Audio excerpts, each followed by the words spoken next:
Well, hello, everyone, anyone. Hi. Do we want to tell people who we are? Let's. I think it behooves us, Gary, to say who we are. My name's Mighty Chris. Of course it and is. I've got a little glass of whiskey. Hooray! I'm Mighty Matt, Okay. and I'm drinking cheap lager.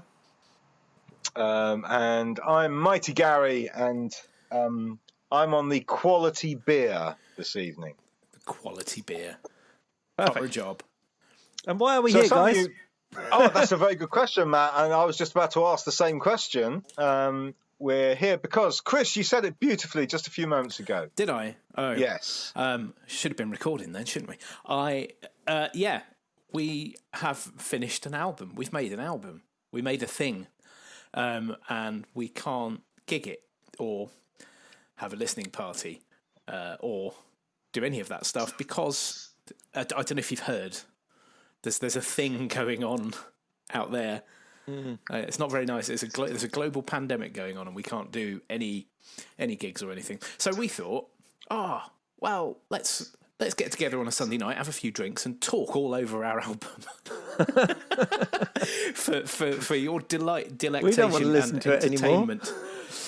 No, we're just going to talk all over Matt singing. We're going to shut up when my guitar solos are on, and it's going to be great. Those are the rules. So the album's called Touchy Subjects. It's out on September 26th, or it's already out now. Who knows when you're watching it. And it was sort of came from Gary, the original idea, didn't it, Gary? Yeah, we. If anybody knows anything about who we are and what we do, you may be aware that we released a huge, sprawling concept album about 3 years ago. And one of the things that we spent a bit of time talking about as we were coming to the end of that album was what are we going to do next? Because we'd actually quite enjoyed recording Still Sitting in Danny's Car, which was that particular album. So before we'd even done the final kind of mix down and mastering of that album, we were already thinking about what we were going to do next. And originally, I'd come up with a bit of an idea that we should try and record what was in my head was quite an upbeat, celebratory, warts and all, thing about relationships, love and sex, which I thought was would be an interesting area for a band working in the prog rock arena to record. And then as soon as we started bouncing ideas back and forward, something quite interesting happened. Did it? Shall we have a listen and see what interesting things happened? Shall we? Let's see what interesting things happened along the way. Right. So does someone want to give a countdown for this? Yeah, we'll do it. So God, this is never going to work. This is the Mike Hample talking over touchy subjects. You want to give us a countdown, Chris? Ready on your play? Yeah, I'm ready on my play. Are you ready on your play button? Yeah. I'm ready on my play button. Okay. After three, not on three, after three. Right. 1, 2, 3, play. Bang in. Yes. Well, I've got no idea how that went for you two. It went quite well for me. Perfect. I mean, I knew your game was playing, so maybe that's right, it's working out for me. So, Track one is called I Knew Your Game. I never get tired of hearing that 5-string bass on this. That's Mighty Tom on bass. There is quite a low end rumble going on in this one. It's pretty lovely. That's Mighty Tom on the 5-string bass going right down to the bottom. What should we say about this one? Well, you can already tell for starters it's not like Love, which was what Gary was going for. No. It's certainly the darker end of things. Didn't you ban the word love from the lyrics? We did. That was one of the the rules that we tried to. There were, as I recall, there were basically 2 rules that we tried to apply. One was that we weren't allowed to use the word love anywhere.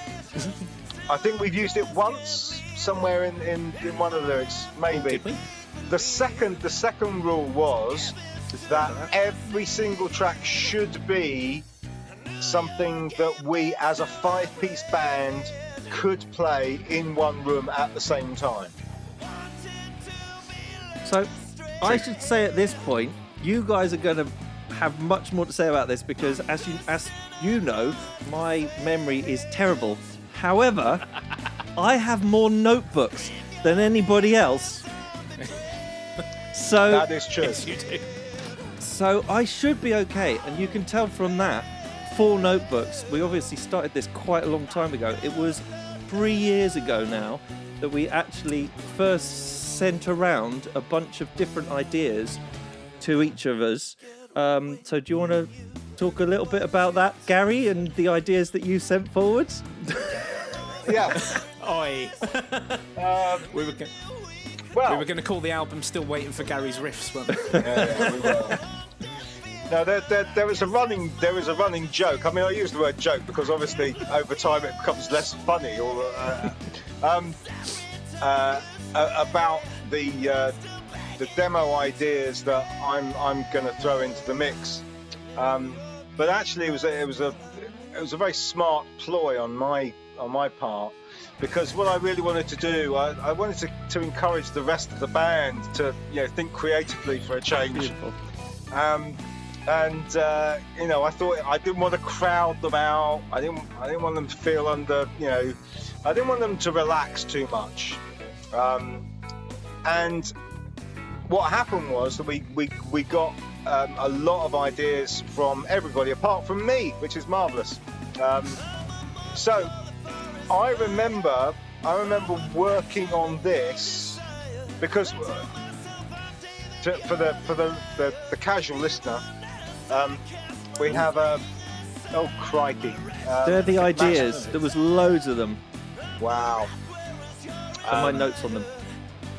I think wasn't this one of the very first things that got jammed out at the Barnes? This was Saturday night on the first Barnes session where it was just the 4 of us, wasn't it?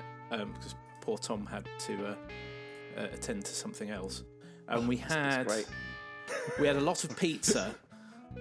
I remember that there was a pizza oven. It looked like the start of an episode of Casualty. And then I remember there being a lot of wine, and then I walked into the room where we were all set up and Ralph was playing those 4 chords. And then by the end of the night, we basically had a song, including our little, what is it? It's not Private Investigations in the middle, is it? No, it really isn't. No. Lots of things. Yeah, not at all. But this didn't come from any of the... Funny enough, this is isn't original riffs, did it? No, this is one that wasn't an original riff, but was, as you say, what we did for people who again don't really know is we kind of got together for a weekend together to sort of work through various ideas. Unfortunately, Tom, our bassist, wasn't able to be there for that particular one, and that was in in July or in 2017. And actually, most of the album was either from the homework that we'd done that we'd submitted to Gary, or what was actually then written on that weekend. And I think there's maybe one thing, is there? I'm not even sure. Yeah, there's one track that wasn't from that, I think. That's right. Yeah. Which is crazy. Yeah, so actually, the whole album sort of took shape quite quickly. And the other thing is, we always kind of knew this was the first song. Yeah, this was track 1. This was always track 1, and it's one of the first one. It's just kind of fell together really well, and the chorus. We had the chorus before we even left the Barnes as well. Whereas some of the others, we'll probably get onto a bit later. Took a bit more the lyrics time. didn't come quite as easily. Oh, listen to that. Listen to that. You can take the boy out of the Maiden tribute band, but you can't take the Maiden tribute band out of the boy. Yes. I mean, it's a statement, isn't it? Oh, yeah. It's big. It's dirty. It's which is kind of the direction we were heading in. And I think there's an F bomb in the third line. Yeah. Well done, everybody. Good work. Is that the Mighty Handful's first parental advisory sticker? Probably not, but no, probably not. Track two. Okay, track 2. Oh, what a beautiful song this is. I love this. This was one of Ralph's I did. Godawful Small Affair, track 2. Yeah. Go, Gary. I was just going to say, I mean, most of this track was kind of created on the piano by Ralph, who came up with this incredible combination of chords that just works beautifully. The real problem we had with it was not having a vocal that was working as well as the basic keyboard track, and I think I'm right in saying this is the longest gap, probably, well, certainly over the last 2 albums, the longest gap in all the songs we've written between the music being written and actually finalising a vocal. Yeah, this one took 3 years, nearly Basically, 3 years. Yeah. There was a point in time last year when Ralph and I got together and actually just worked on this one just together, and for a moment it was almost a duet between somebody who was in a pub with somebody who was having an affair with, but she always thought that he was going to leave his wife for her, and he knew that he wasn't, and that didn't work, and obviously the first 2 years of ideas didn't work either, and actually in the end I finally cracked it, and we talked about all sorts of ways to try and get into it. We were talking about word association and the sort of stuff that David Bowie used to do, where he used to like cut up words and move them around and all of that sort of thing, and it just didn't work. And then actually it was one night in the Magpie and Crown, and I was waiting for Gary, and Gary was late, and I was just listening to over and I know I was listening over and over. Are you sure you weren't early? Do you know what? Hang on. I know the way into this. I know who this guy is. And once you can do that, then the rest of it, thankfully, came. And I recorded it all myself and then sent it to the rest of them and sort of went, please like this. Because it's taken 3 years to get to this point. And I really think it's great, but I think I might have lost all perspective at this point. Unfortunately, I think you liked it. I mean, now's not the time to say it's rubbish.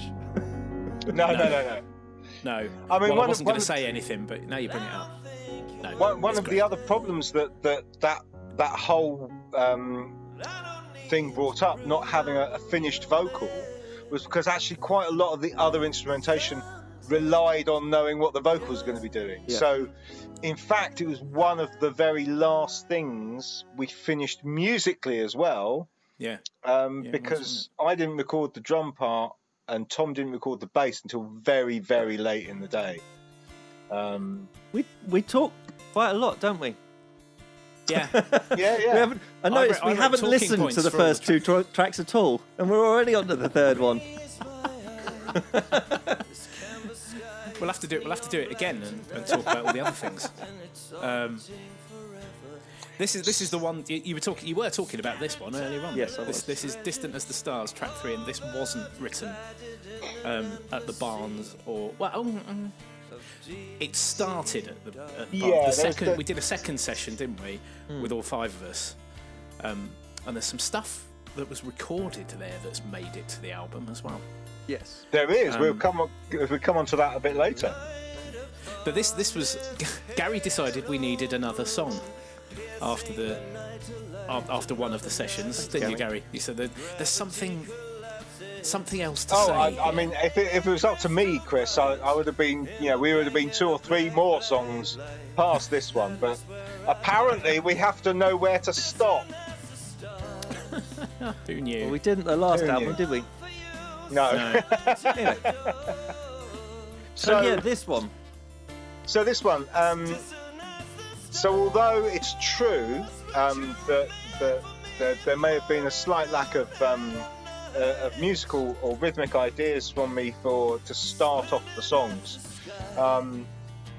the lyric for this was something that I kind of kept coming back to over quite a long period of time, and I had no idea where to go with it.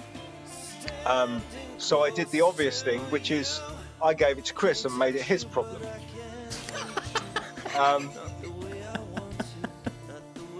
And I believe I seem to remember I sent you the lyric that I had, which was basically a poem. Yeah, it's beautiful. And then you and I met strangely enough in a pub in Eltham. Nobody's going to believe that, Gary. Nobody's going to believe that. And we spent the evening talking through the lyric, and you kind of reworked it slightly as well, just to make sure that we were both kind of clear about what it was that we were trying to say. And then, Chris basically went away and then worked that into this piece of music. And I think it's absolutely beautiful and lovely and marvellous. I'm really, really pleased with the way this one came out, actually. I sat on a train. It was a long train journey up to Edinburgh, and probably half of the way back as well.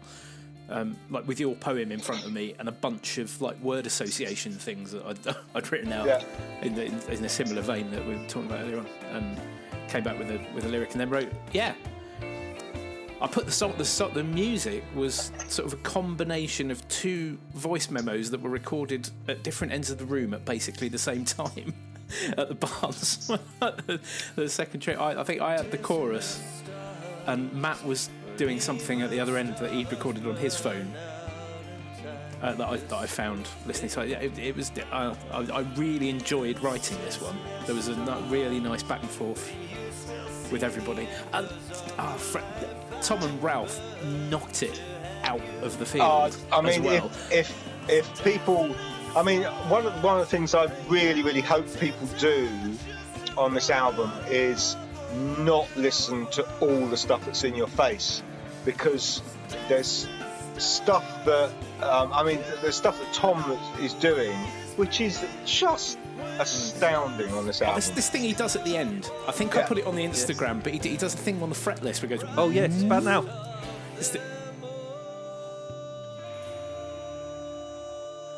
There, we're all in the same place. That's good. It's brilliant bass playing on that. So good. And there Good he is change. And again. meanwhile, this one came from Tom, and I've got a note that I wrote in August 2017, which was after the thing. It had two things written on it. One, what does Gary want from this album? And two, what's Tom on about? Who is Kenneth? So Matt, who is Kenneth? Who is Kenneth, Matt? I mean, funny enough, again, Kenneth is somebody who finally I understood when I was sitting in a pub trying to work it out. He's somebody he's basically going on a speed dating or an online date, and he's horrible. He's horrific. And there you are, Chris. Oh. Is that a lead vocal from Chris Harrison? That's a lead vocal. Do you remember me trying to record this and busting out laughing because I couldn't do it with a straight face? I mean, funnily enough, we had this before we had Kenneth's words, and again this was another one which we had a lot of versions before we finally got to who Kenneth was. I think we were kind of pussyfooting around a little bit, and actually we just needed to realise that he was not a nice person, and that is a theme that comes up quite a lot on this album. There's quite a lot of people who aren't very nice. Not us necessarily, although obviously some of it might have been informed by our own experiences, but yeah, Yeah, I remember it took a long time to get into Kenneth's head. Good. I mean, I think it also kind of connects with there's a quirky quality about a lot of Mighty Handful material, historically. And I'd like to think that although we take the creation of what we do quite seriously, we don't necessarily take what the subject matter too seriously. So hopefully we don't take ourselves too seriously. So Kenneth is kind of one of those things. But by God, if anyone out there fancies trying to work out exactly what guitar, bass, and keyboard are doing throughout this song, good luck to you, because it's a bit of a tricky one. It's the carefully curated sound of a band falling down the stairs. Well, this bit, obviously. This bit at the end. And this bit was from the Barnes recording that we did just on the hoof, and then we've had to do a few overdubs, but basically it's what we recorded the very first time we played it. Yeah. That is one of the most difficult riffs I've ever had to learn. Tom writes some absolute progtastic stuff. It is absolutely amazing. Okay. So if I had a dimmer switch, I'd turn the lights down now. Same old story. Just in case, you thought it was completely like everything's in your face. This is kind of okay. I mean, it's not. It hasn't been, has it? But Kenneth is a little full on. Kenneth is. I mean, this is simply a beautiful song. It's a very, very beautiful song, and I think I'm right in saying this was almost. I think the lyrics had a little bit of tweaking after the first time we were at the Barnes, but other than that, it's pretty much as kind of came out from that writing weekend. Yeah. One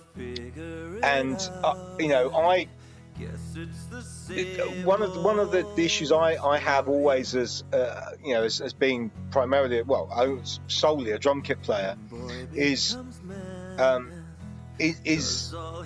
does this piece of music need drums on it?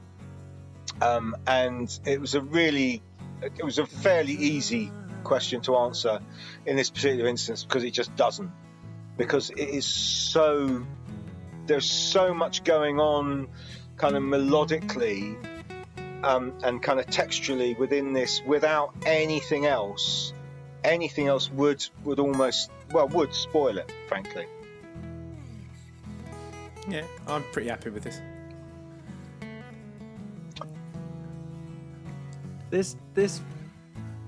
This guitar solo.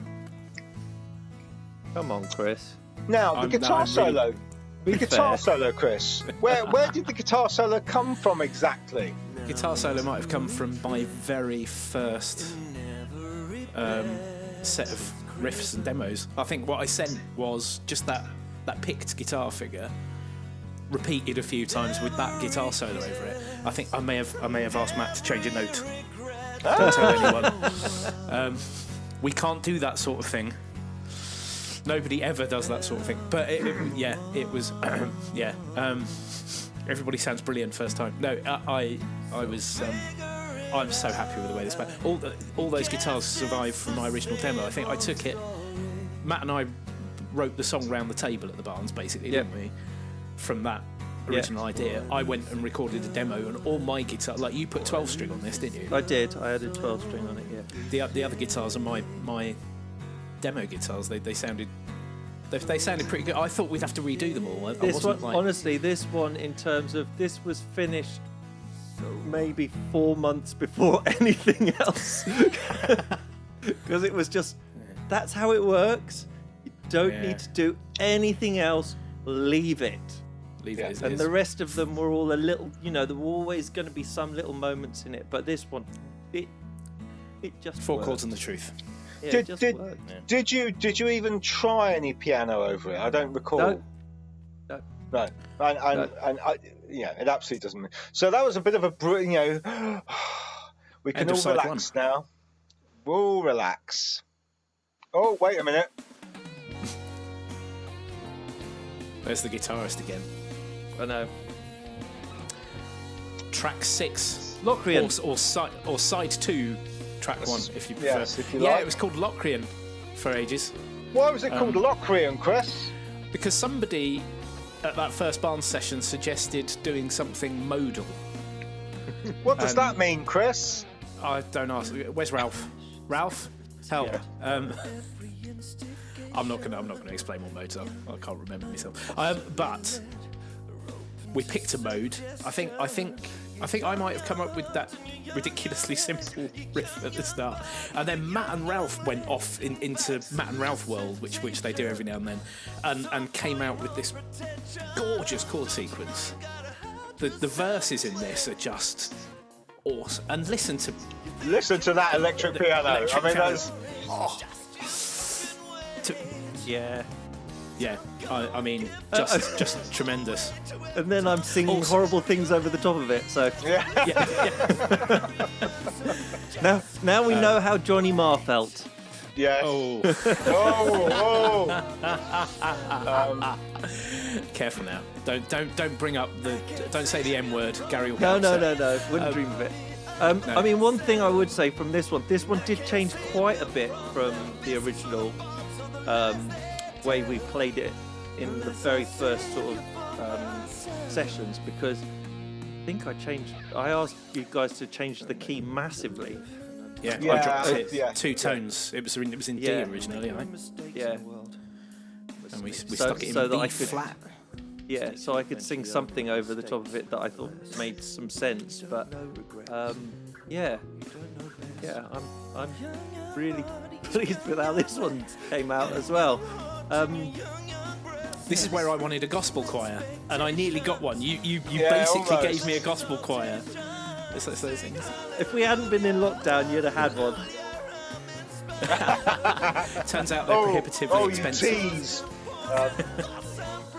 No, it's a kind of what I really like about this song is that you've got that kind of really sexy electric piano shit going on.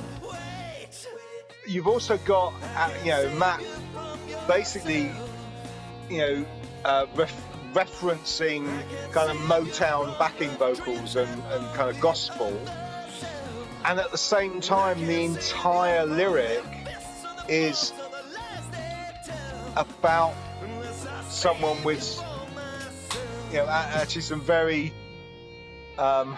what's the word, the very unfortunate attitudes, but then a lot of this album is about people with unfortunate at best attitudes, and some of the people we're describing are downright horrible and quite dangerous. But they are amongst us. But they are amongst us, and and that was one of the things I think we discovered as we were developing the album, was that actually the stories we wanted to tell at this point in time were just not very pleasant ones, but they are no less true for being unpleasant. And it's and this song is a great example. You've got that kind of almost funk rock electric piano thing that becomes this like really quite angry, in your face kind of wig out at the end, and that kind of tells you something about the sort of duality of the album. There's some beautiful things on the album, but not everything that sounds nice is very nice. True. I loved Matt's vocal over that build up there, and that guitar solo was from the Barnes as well. I did. I could have sort of, yeah. All right, fine. Could have gone and done something else, but it,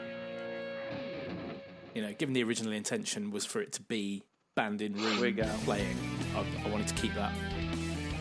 Oh, it's GL squared. Yeah. GL squared, as we call it. GL. Good luck getting laid. Yeah. I mean, this one kind of speaks for itself, doesn't it? Yeah, it does. I mean, I mean, so as some people may know, Matt, myself, and Mighty Ralph, we've been playing together for some considerable time. Mighty Tom joined us in about 2004, 2005. Chris has been with us since 2012, 13. 13. Yeah. Long time. Now, in all that time, well over 20 years that Matt, Ralph and I have been playing together, had you ever asked me, would you describe the Mighty Handful as a blues rock experience, I would have gone, what are you talking about? You obviously know nothing about our inspiration and what moves us artistically. And yet here we are in 2020. Right. I would have. Well, what you forget, actually, Gary, is before the Mighty Handful, Ralph and I were in a blues and jazz band together. You were. That is true. That is true. The Cat in the Hat band. So it's nice. All there. Yes. But this was a lot of fun, and actually, it's weird. The thing I remember most about the recording process of this, or rather the producing process, was Gary actually was like, can we make the guitars a bit fatter? And then he started playing me all these like weird 80s, I think it was, rock acts that I'd never heard of. And obviously through listening to them, I was kind of like, oh, okay. So what he means is he wants basically stadium, the guitar to do similar things both sides of the stereo spectrum and leave lots of space in the middle. And that's what we've done on this one. And I have to say, I learned a lot about production because Gary was like, hey, have a listen to these 80s rockers. It was great. But also a word for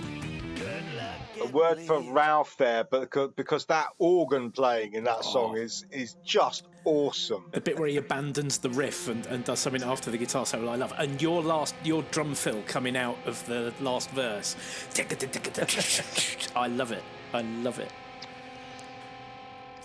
Oh. So, as I think, oh God, oh no, I've got the right.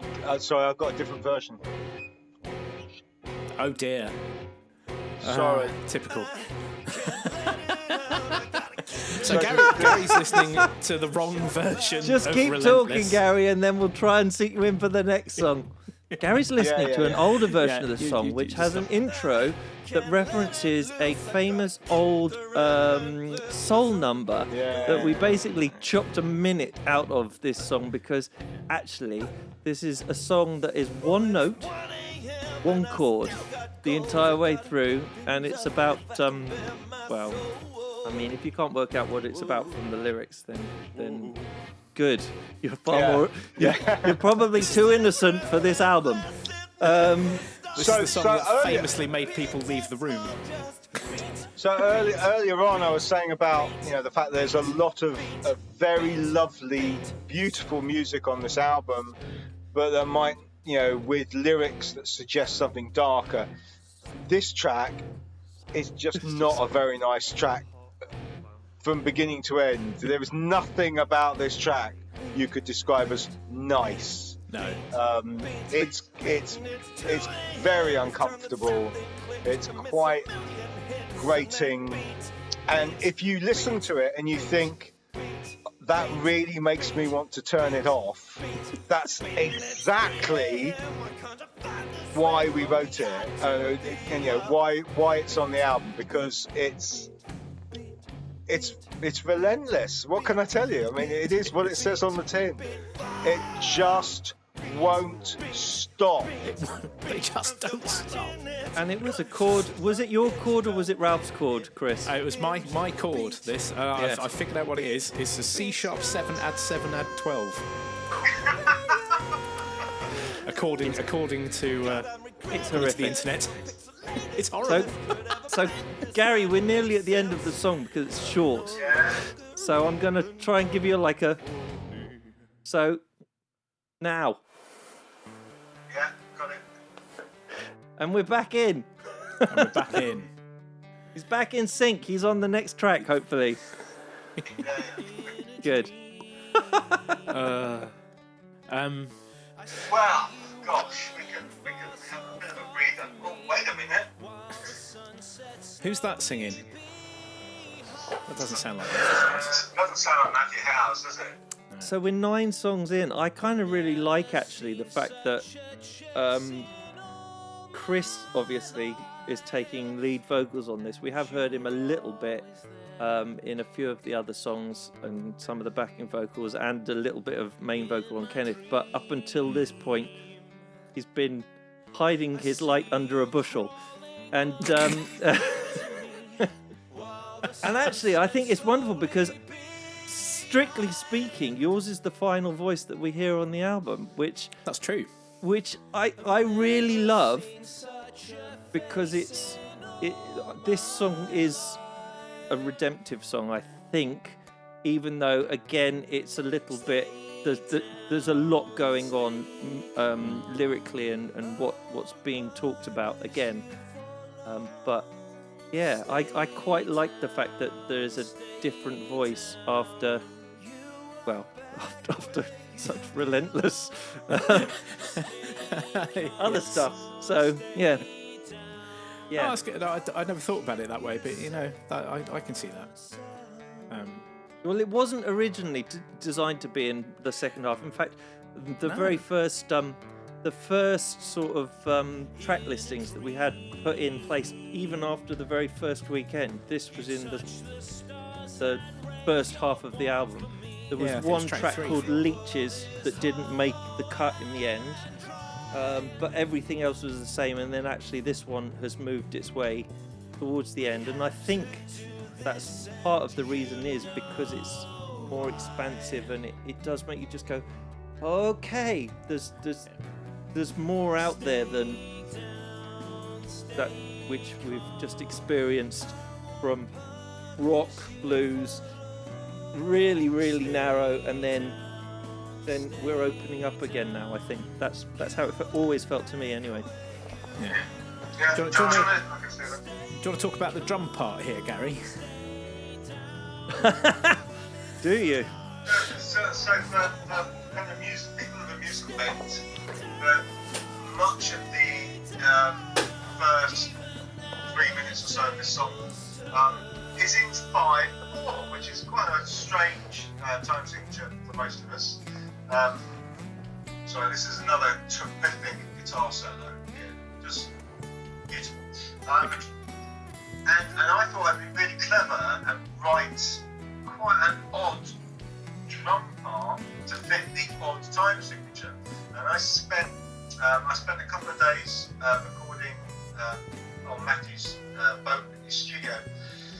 And in the morning I thought, I'm going to be really professional about this, and wrote out my part and worked it all out.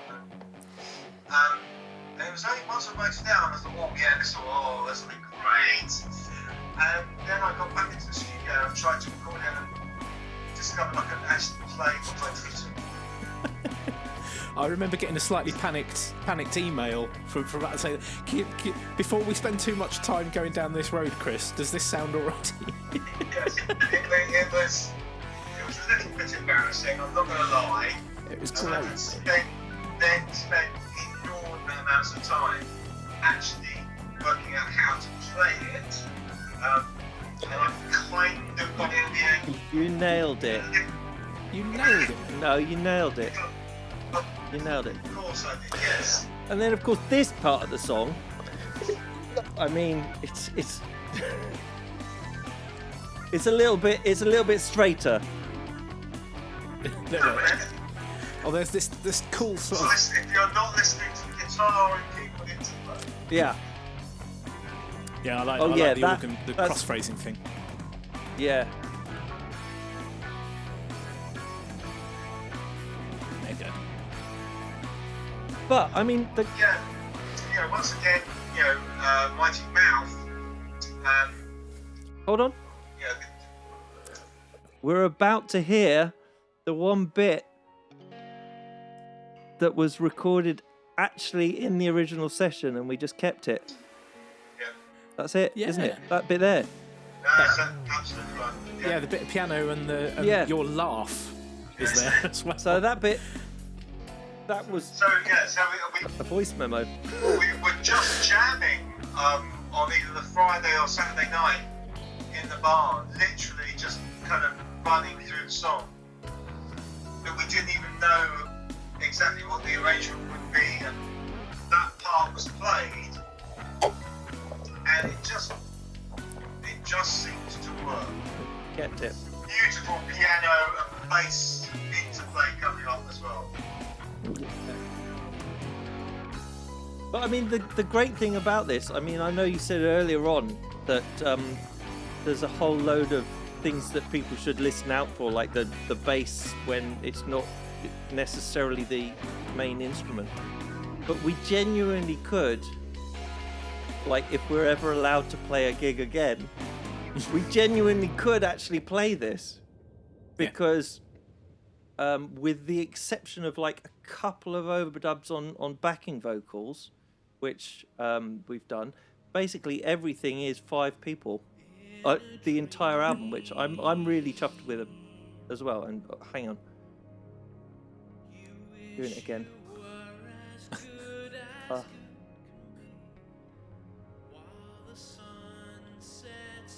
Yeah. God bless those pads.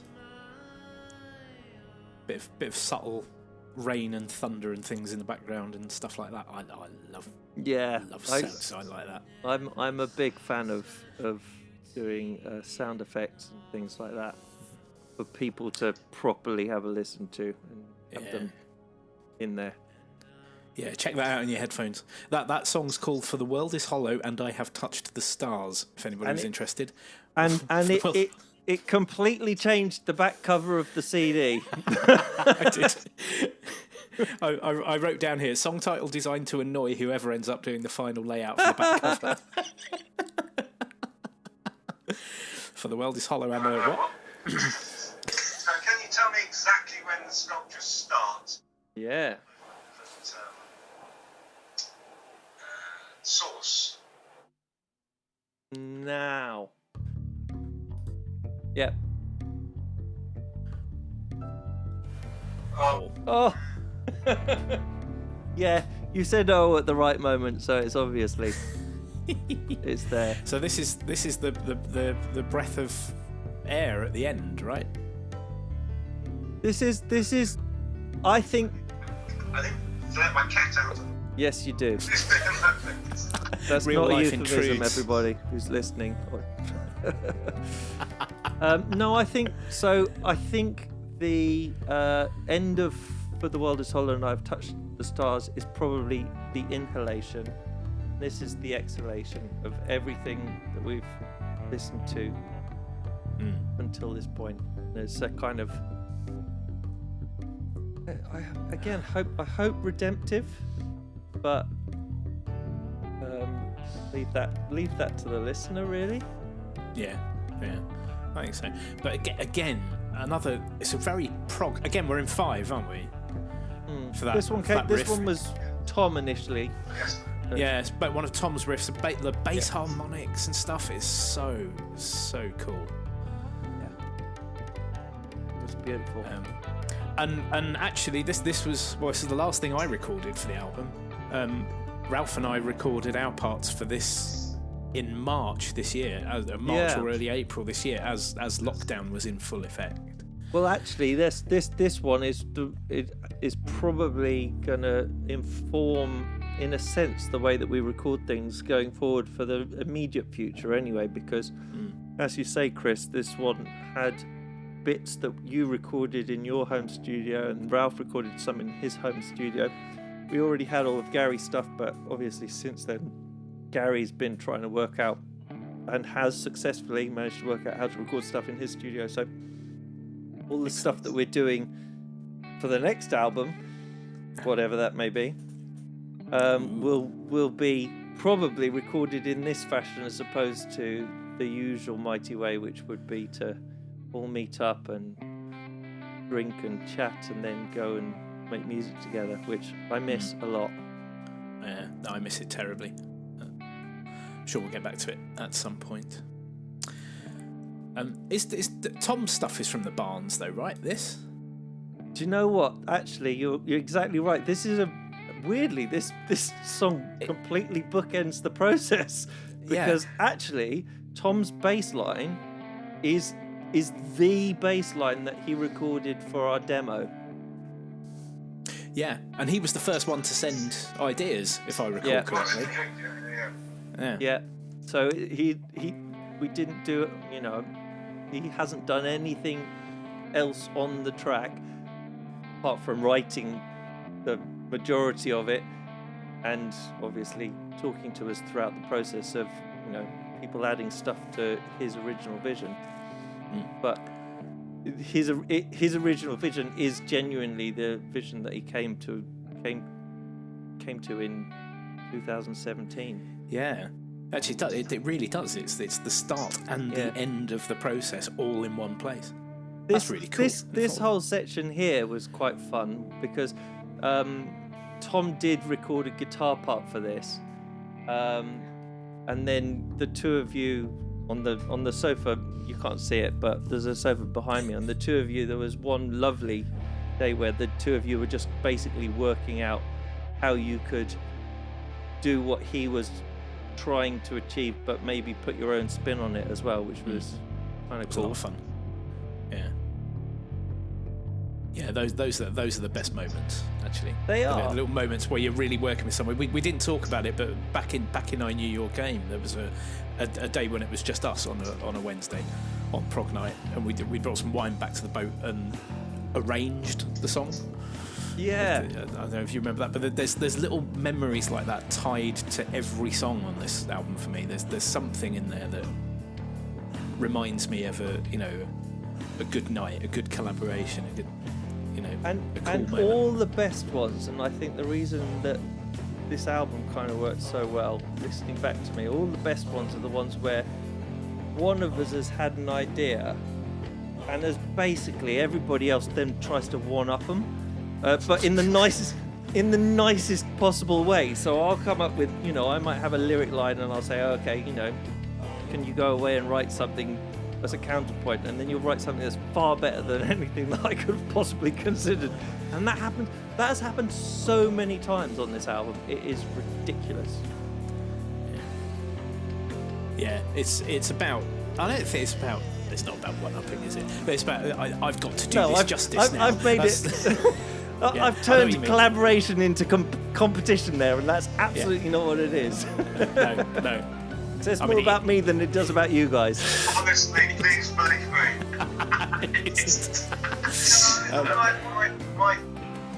My kind of my anxiety always is that there's so much good stuff that comes out. I don't want to play anything that makes it sound shit. I mean, it's as simple as that. I don't want to lose anything of the kind of essential quality of it originally, and I want to do as much as I can to enhance it and not get in the way. And now sometimes that's about just not playing anything. Yeah, sometimes. Sometimes it's about coming up with a part that I can't actually play and then I have to learn to put it in. Yeah, sometimes. But the whole creative process, I absolutely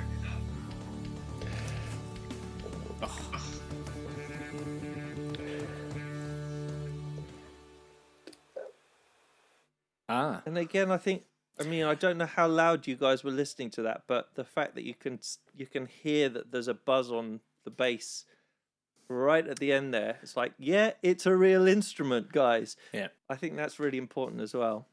Yeah, I'm really tough with it. I mean, it's not exactly what maybe we set out to write in the first instance. No, but then I don't know if anything ever is it? I mean, and for me, that's one of the wonderful things about